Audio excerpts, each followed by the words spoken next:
I want you to think of a time that you went through a really hard breakup. I think a lot of us have, at some point in our lives, gone through some kind of heartbreak. Now think about the people around you and the different responses you got from people. On one hand, you might have coworkers or acquaintances that say, "Oh my God, I'm sorry you have to go through that." Then maybe you have friends you're a little bit closer to who say, "I feel so sad for you." Then you got the homies, the real homies, who want to do something about it. Whether that's them wanting to do something reckless, like go cuss somebody out for you, or just take action and maybe bring you some ice cream, something to make you feel better, or take you out to get your mind off of things. Those different responses are different levels of caring. So while that may seem like it has nothing to do with dismantling racism, I'm gonna connect the two, and this is gonna be really good for anyone who wants to join the fight against racism, as well as educate people in their circles, especially as you gear up to have some potentially difficult conversations with people. Let's go.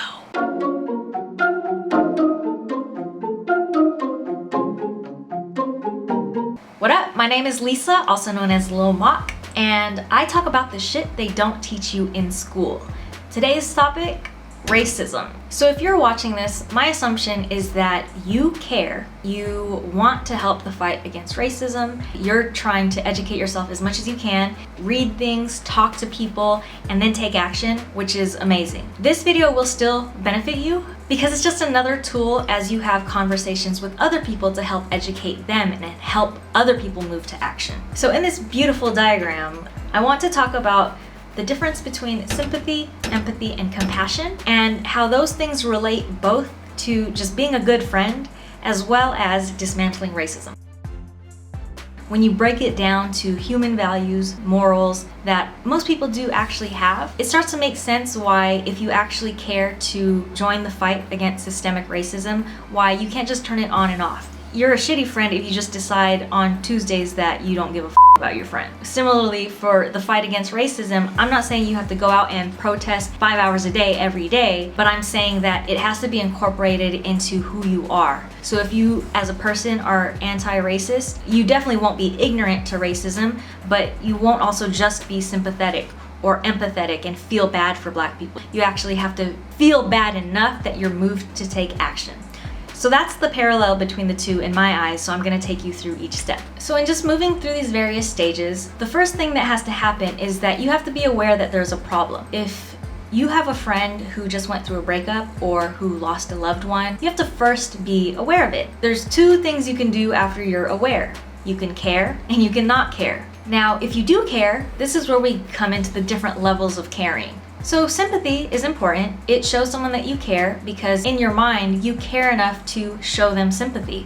And whether that's saying, "I'm sorry you have to go through that," or buying a sympathy card, you're simply showing them that you care. Now, the next level of caring is being empathetic. Showing empathy for a person not only shows that you care because it's on your mind, but it also makes you feel an emotion. You care enough about another person that whatever they're going through, you feel something in yourself too. You don't necessarily have to have gone through the same thing. For example, if your friend loses a parent and you've never lost a parent, you can kind of imagine in your head, "Oh shit, if I lost my dad, I would feel so shitty. I feel so sad for my friend because if I went through that, it would suck." You feel it in your body. So empathy happens both in the mind and also in your heart. So now, to level up from empathy, is compassion. So compassion is not only do I care and understand what you're feeling and feel it in myself, but I'm gonna be moved to do something about it. I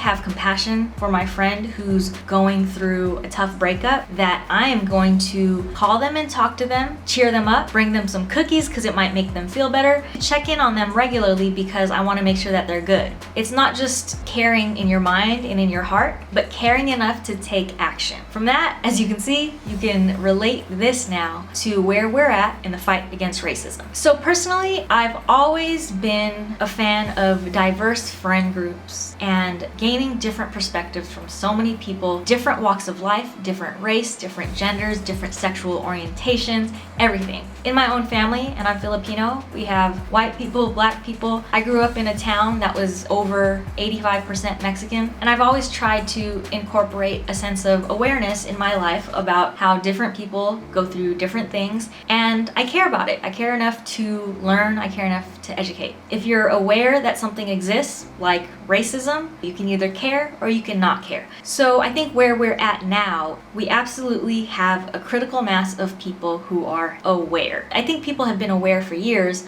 but have accepted things for the way they are, not thinking that there is any action that can actually help. So when enough people are aware about racism, what's the next step? You have to care in your mind to know that this is happening and feel sorry that this is happening to people, that this actually exists in our society today. But as you know, that's not enough. Just caring about it and knowing it's there is not going to prevent Black people from dying at the hands of police. It's not going to prevent Black people from being mass incarcerated, living in areas of poverty and not getting proper education, etc., etc., etc. So you can't just be sympathetic to Black people. Next stage of caring is empathy. So I think this is where a lot of people are now with social media and everyone being connected with the internet, because everyone is seeing right in front of them what is happening, and people are continuing to share their stories of things that are happening today in 2020. So some people have experienced racism, other minorities in America have, and they might be able to relate on some level. Whereas other people, white people who are privileged, may have never felt the same thing,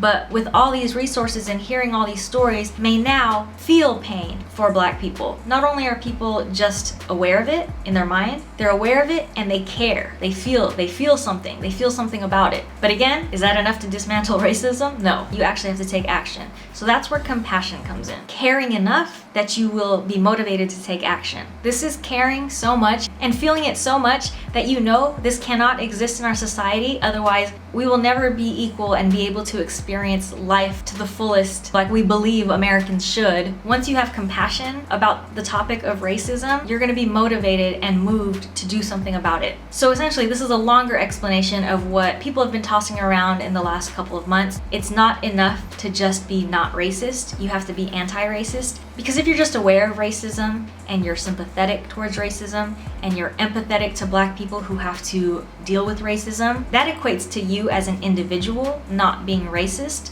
But if you don't take action to actually help dismantle systemic racism, which exists and perpetuates this racism in our society, it's never going to change. We need critical mass to have compassion towards the fight against racism in order for us to dismantle it. So I don't have time in this video to talk about my ideas of how that can work, but what to do now? Keep talking about it.